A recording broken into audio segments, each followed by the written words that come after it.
Let's get that breaking news out of Dodge County right now. Yeah, that's where a train derailment is happening right now in the village of Reeseville. Officials are speaking to reporters right now. Let's listen in. Over 90 cars was carrying all crude oil.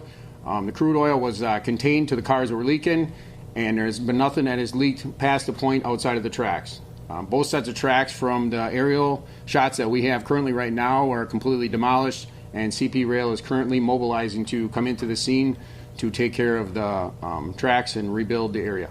So at this time, like you said, there is no current threat to the general public. We're going to monitor that throughout the next couple hours, working with emergency management, along with CP Rail, and give any updates as needed throughout the night.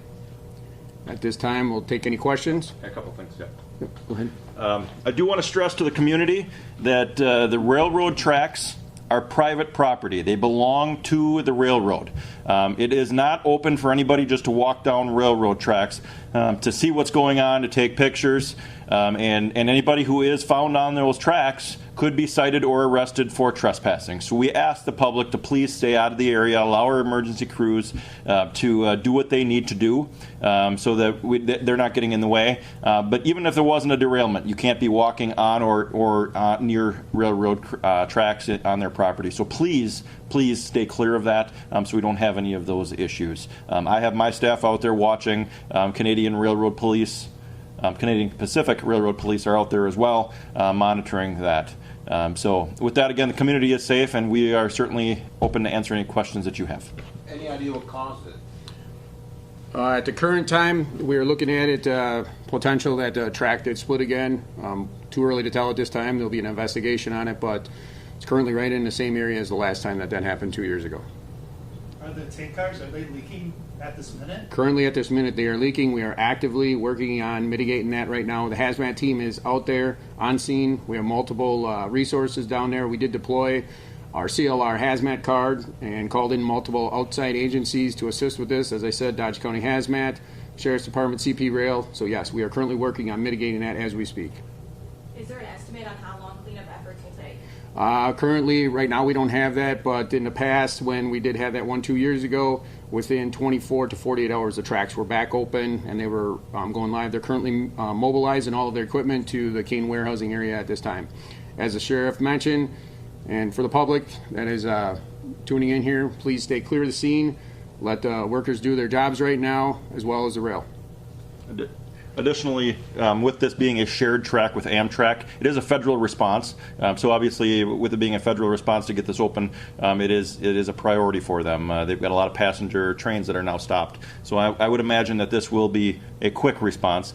The one good thing that we have this time that we didn't have the last time is that no highways are blocked. Last time, Main Street here in Reeseville was blocked off for, I believe, till about 11 o'clock at night.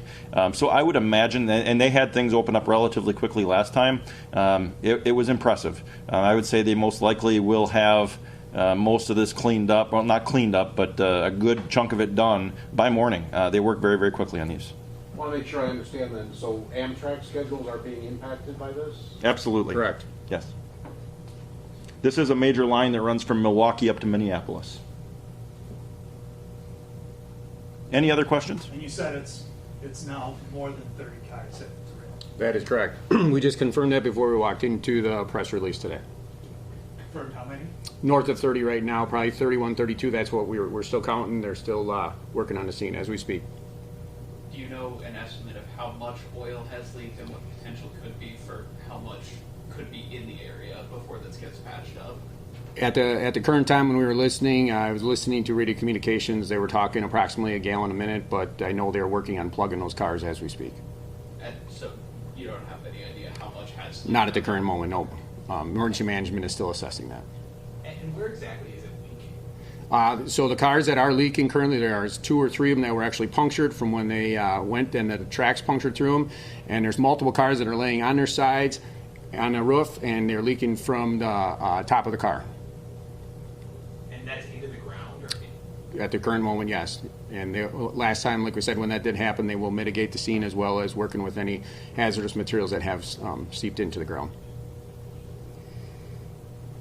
Any other questions? You just said it is crude oil. That's what's 100%. Yep. When we were out there, I noticed a potent smell. Does that have anything to do with it? What were you north of the scene, south of the scene? Just in town there. Just right Yeah, no, probably not, because most of these cars are down the tracks, almost probably a mile and a half away from here. Yep, correct. Anyone else? All right. I'd like to thank Thank you. all of the other agencies that came to assist us. Dodge County Emergency Management is here. We've got fire departments from all over the area.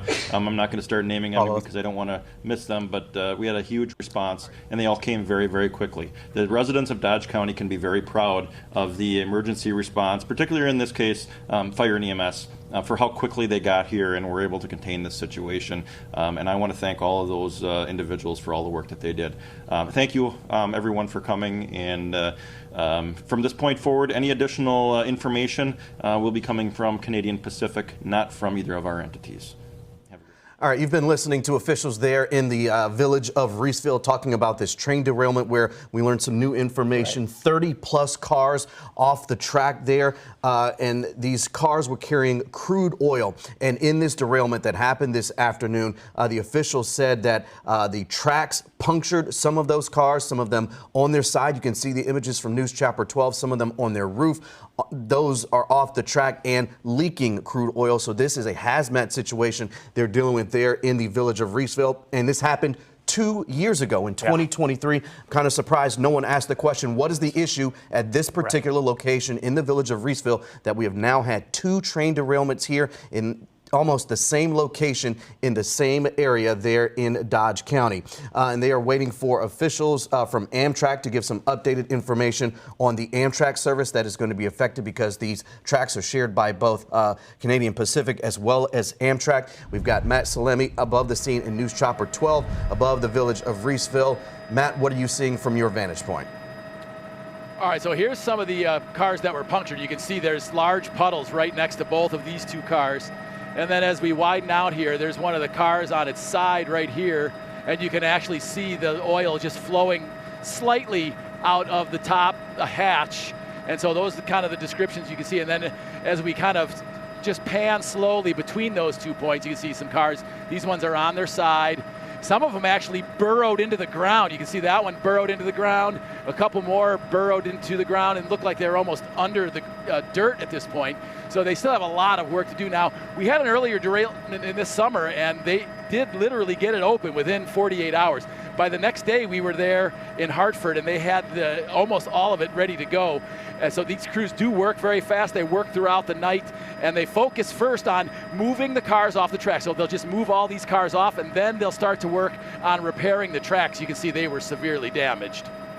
All right, Matt Salemi reporting for us in News Chopper 12. Thanks for that perspective, Matt. So again, this is now a federal response. We do anticipate this to move pretty quickly. But of course, as you can see there, massive damage done.